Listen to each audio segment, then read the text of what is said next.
Sandip, you've been in the media business for way too long. Are you seeing, let's say from your business perspective again, let's say if I pick up retail for a second, are you measuring when he walks in, what does he want to see?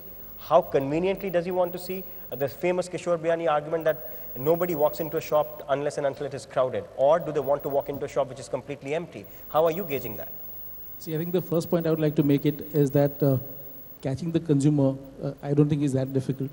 I would like to make a counterpoint. And the simple reason is that if you look at the top service brands in India, out of the 10 brands, 5 brands are something which have been born in the last 1 decade. So obviously something is connected. They've been born in the digital era and yet managed to find the consumer through fairly traditional means. In retail, of course, I think people do come in with a wallet and they are there with an intention to spend. So things are that much more, the entire trip is kind of pretty preordered in that sense. And it's also a place where people find a lot of entertainment. So it's a new medium in itself, where people actually come and spend time. And what we lack today, I think, is a lot of new mediums which are being born. We don't have a currency for those. And that is why I think there is a feeling that the customers are very difficult to catch. And a lot of those things get... So you're putting to rest that apprehension that customers are not difficult to catch. You can go catch them. Let's go back to the challenges, or rather, let's push ourselves to the limit. Bhaskar, talking newspaper. I mean, let's experiment a bit. Are we willing to experiment? We're already talking about soap operas on mobile phones. It happens in Korea because, as Prashant said, the infrastructure to support 3G is there, and hence that is happening. Talking newspaper?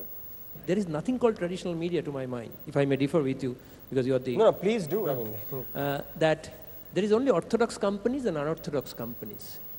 When you say traditional company, you are suffering from both format and frequency myopia. When he says about youth, young and all that, I think that is also fundamentally flawed. Because as he said, consumer is increasingly become, or increasingly they have become, is platform agnostic. So it's not a question of youth. I think it's a state of mind. There are people who are very tech savvy who may not fall into that so-called demographics.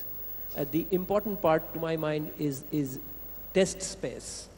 Not mindset issues, test space issue. Where is my taste in my new circumstances of life? Why all this is happening? It might sound academic, but I thought that must set the tone. It's basically twin factor. One is ubiquity of technology, digitization. This is affecting every business in some form or the other. How do you create value? So increasingly media companies, or any company for that matter, get used to a homogeneous market of one. Second thing, how do you lose control to retain control? Which means ownership of resource is not important. Important is access to resource. So it is better to participate in a platform, because collaboration is the new co-creation.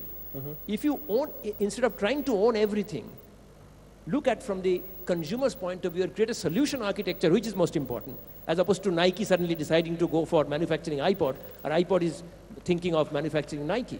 Look, get the generic funda in terms of value creation, as opposed to a linear way of creating value. All right, fair enough. Yes, Prashant. Let me just continue on that thought. See, when I said infrastructure, let me just draw out a scenario of, what the media scene is going to be 5 years later or 7 years later. I would conclude with that, but go ahead. Yeah. Just think of a situation where every home has got 5 television sets.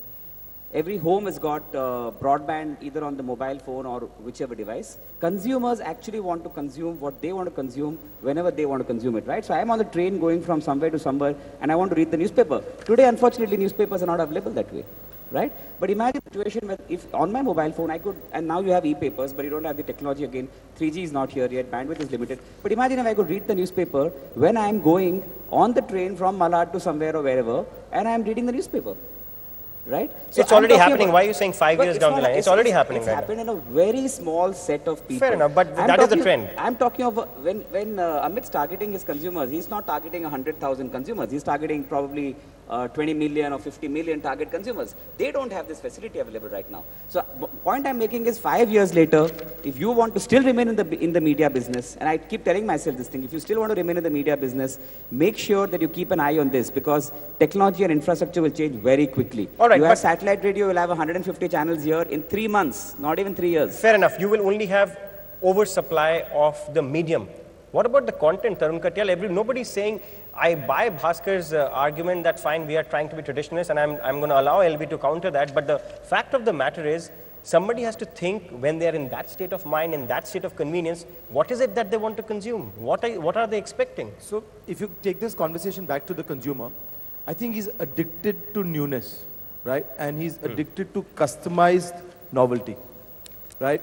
And I think that's something that we all are not focusing around. So it's what's new, what's more exciting, and whether it's the youth, whether it's the middle-aged guy, and whether it's the 50-year-old grandmother. They all want new things?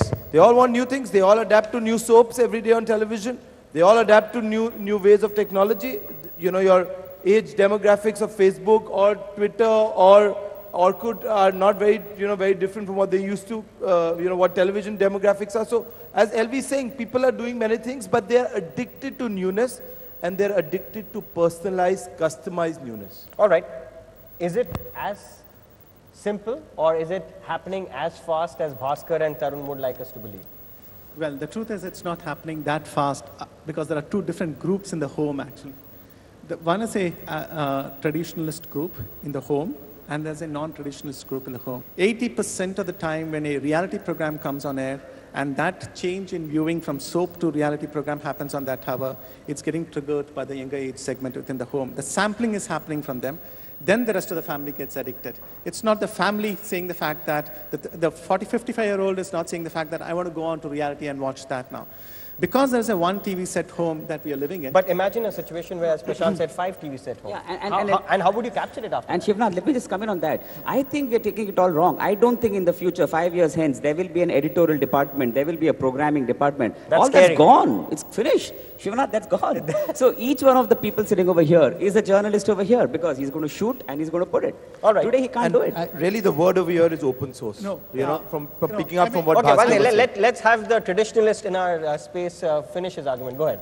But the fact is, when there's a big news happening in a budget day or probably an election day, etc., the top 3 channels garner the most of the viewership. Why? It's because people look forward to experts to come them and tell them the fact that what is happening actually.